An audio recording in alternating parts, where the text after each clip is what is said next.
The stories that make up Iowa's identity For me, Iowa means peace, tranquility, supporting each other. are your stories. His will and determination to live a full life. When I was at my lowest point in life, battling cancer, I cleared that driveway that you came up.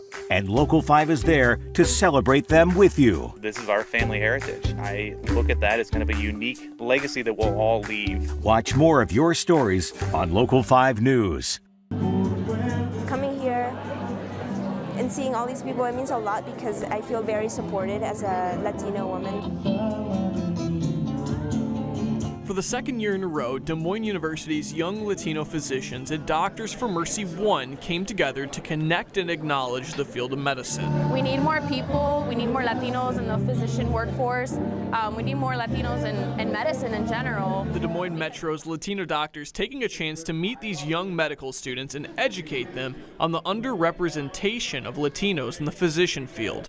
According to the American Medical Association, only 6% of physicians in the United States are Latino, and here in Iowa, less than 100 physicians are of Latin descent. That's less than 1% of the Latino population. It's underrepresentation Perez Rodriguez said she's experienced with her family firsthand. When I go to the doctor's appointment with my parents or my grandparents, whenever they have to go to the hospital for something, I'm the person that they rely on instead of the doctor. Perez Rodriguez said it's easier to connect and trust a physician or a doctor who looks like you and can eliminate the cultural and language boundaries. And so if the person has a similar background as you, like Latino to Latino, that's really going to make an impact, and that's going to make your patient trust you more, and it's going to impact their healthcare in a positive way. Making doctor visits easier for patients is one of the reasons students like Perez Rodriguez attended the event. That and wanting to lead the next generation to bridge the gap of healthcare equity. Because the same way that some doctors were there during our most vulnerable times, I also want to be there during other people's most vulnerable times. I'm proud that I came from an immigrant family. About 30 years ago, Soto's family moved to the Midwest, working for a packing company. They thought they'd only stay in Iowa for 6 months, but life had other plans. At the time, the Hispanic community was small. One, because my parents didn't speak English. Two, they didn't know where to go, so I was always helping them.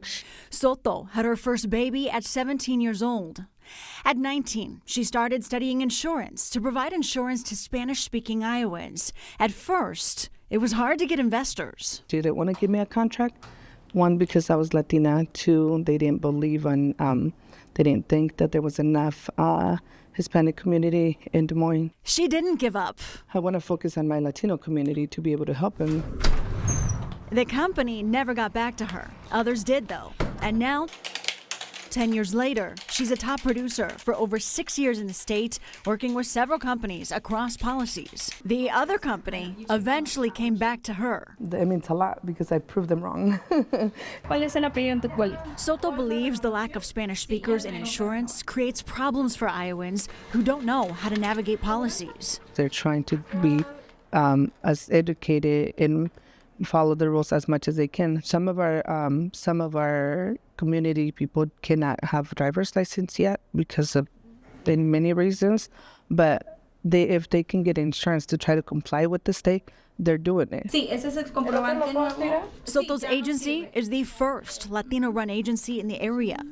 I asked her what keeps her going on her toughest days. My mom is a very strong woman, and I grew up seeing her like that.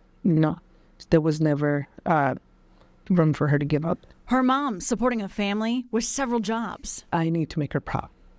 I need her to know that her moving from another country, leaving her family behind and her mom and dad, that it was worth it. She did it to give us a better life, and I want her to know that she did the right thing. Soto also wants to show her daughter what it means to persevere. So I cannot be not strong and tell her to be something that I'm not able to do. I feel like I need to show her what my mom showed me. Yes, some days are harder than others, but she says the women in her life fuel her. Her daughter helped her make her career successful, while Soto raised 3 children, studying overnight, and opening her business. If it wasn't for her helping me with my kids, I don't think I would have been able to do it. Because she was always there. She was like a second mom to them. Yeah. So I owe her everything they have. And when she's not reviewing contracts, she's also paving the way for Spanish radio. We don't have a Spanish channel, so a lot of people, it's the way for them to get information about what's going on and about the news and about the weather and about what happened over the weekend. Where she sees a problem, she focuses on a solution. And by doing so, she empowers others to do the same, making life more successful and fun. I have a mission to help them, and it's coming out of my heart. Authenticity, that is something that I always try to reflect on every single dish that we crafted. Gloria Henriquez says when you taste her food at Tulpa, she hopes you taste her love for South America. It's a way for me to share my roots and my background, my culture through the Des Moines people. Gloria is one of many successful Latin business owners the Iowa Restaurant Association is looking to for inspiration. The Latino restaurant community has been leading the way in a lot of really interesting aspects of the restaurant industry. So we've been looking at what they've been doing generally and saying, let's get together. After letting that inspiration simmer, a strong group of Latino restaurant owners are working in conjunction with the IRA to create the Iowa Latino Hospitality Council. It is a nonprofit organization that focuses on providing resources, education, and community building to Latino entrepreneurs. The council will run off of grants, sponsorships, and educational offerings, having Gloria Henriquez as the chair of the new program. The whole idea is to empower the Latino business, on the hospitality field, and also to create educational programs so that way they can have a better opportunities. If you are a Latino business owner in Iowa, the Iowa Latino Hospitality Council says it's all hands on deck. We're going to be trying to recruit a lot of business owners to participate in this program, and also we're going to be sharing with them all the benefits that they're going to acquire. Like all mothers, Monica Villa loves her 2 kids, Lilia and Wes. We were able to conceive and carry our pregnancies with very few complications. She knows for other women, especially Latinas, giving birth isn't so easy. In fact, Hispanic women are 70% more likely to experience infertility than white women. That's according to the Baylor College of Medicine. We're realizing that not only is infertility much more common than we thought it was, but also that it does affect people of color disproportionately. Villa, who was born in Mexico, co-founded Heartland Surrogacy, a service based in Des Moines that pairs mothers with surrogates. There's so many moving parts. You have your fertility clinic, the obstetric care, your attorneys, escrow, all of those details. And so we are able to connect them with the professionals that are experienced and knowledgeable in this. Villa says family is a big part of Latino culture, and women are taught growing up to have their own kids later in life. It can be an issue of identity, that family is who you are. And if that option is not available to you, there is a lot of grief there. Heartland Surrogacy serves as an alternative avenue to having children for those Latina or not who can't. This is something that's an option for people of all backgrounds. We want to make sure that we're educating people on what surrogacy is. Ask Vince Valdez about video editing. Let's see if they came through. And sure enough... Okay, let's go with this then. Here we go. He'll know about it. That's a good one. We were a lot closer than I and my younger sister. Valdez has spent over a decade in video production creating historical pieces about the people of Valley Junction, the same place his family grew up. They're all champions in the Iowa Golden Gloves. Valdez has created documentaries and videos for the Taste of the Junction and Historic Valley Junction Foundation. That's what this is about right here. His work recognizing people of Hispanic and Latin American heritage.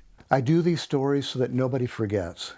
I think that's the most important thing to me, just because they're so dear to me. I love them so much. And during Hispanic Heritage Month, Valdez's work more important to him and the people around him. For me, obviously it's very important. It's about me, it's about my family, it's about my friends, it's about a beautiful culture. It's a celebration, and it's an awakening, you know, of about all the people that are here and how they got here and how they've contributed. Valdez learned how to shoot and edit video while he was in the Des Moines Police Department for over 30 years. Yeah, there's a lot of things that I do miss, and I think I miss probably most of all working with people. Now, nice. Valdez uses his time as a DMPD public information officer to still connect with people through his documentaries, including during Hispanic Heritage Month. And say that it's not only important this month, but every month of the year. You know, there's something out there.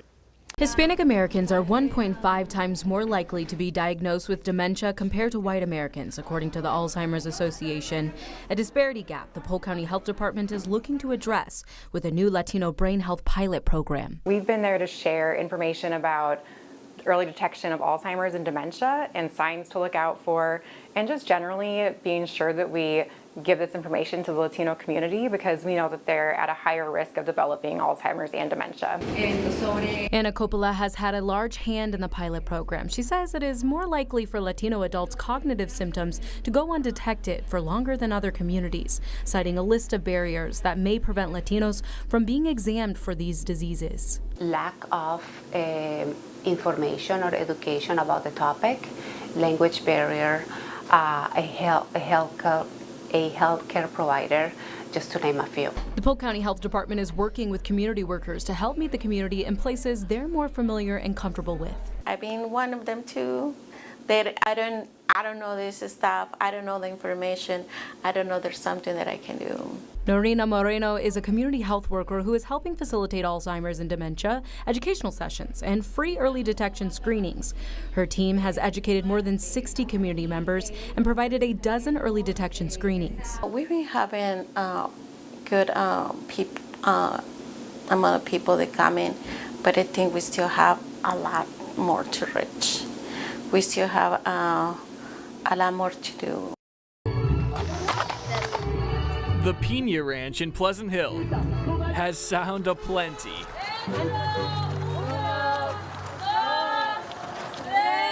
But that sound you hear is the important foundation of the sport of charreria, communication. We're just a little team in Iowa, but we're making a big impact.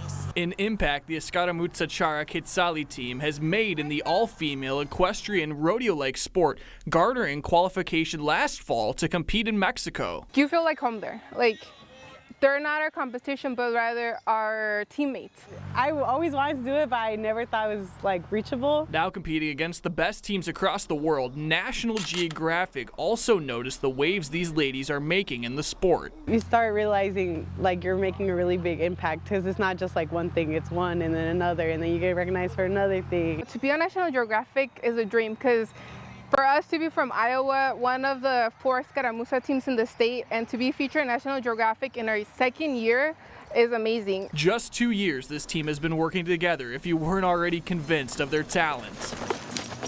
Quetzali understand they've gotten a lot of eyes on them because of their recent excellence in the sport, and understand they've become role models for girls not just in America, but also in Mexico. I don't necessarily feel like I'm big yet, even though people might look at me like that. No, don't say that. I'm like, if you have any questions, let me know. I'm like, I appreciate it, but don't hold me up to that standard yet. It's hard.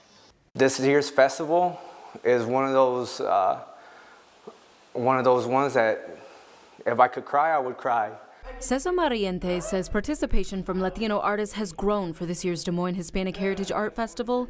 The first time they held the event, there were only a few Latino artists, but now so many of us. There's, you know, to see that there's 13 plus more with the Al Éxito tent, and there's more artists there, you know, that to me it's amazing.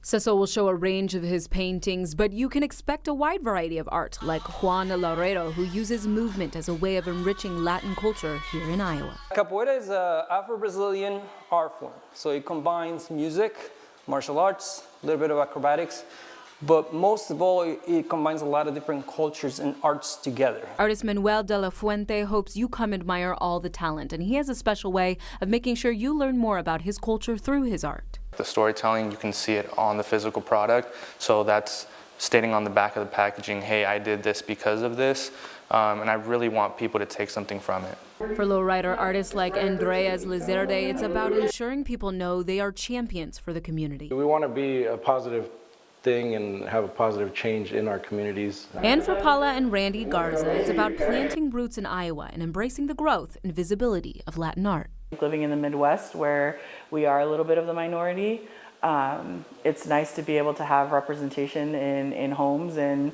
in businesses.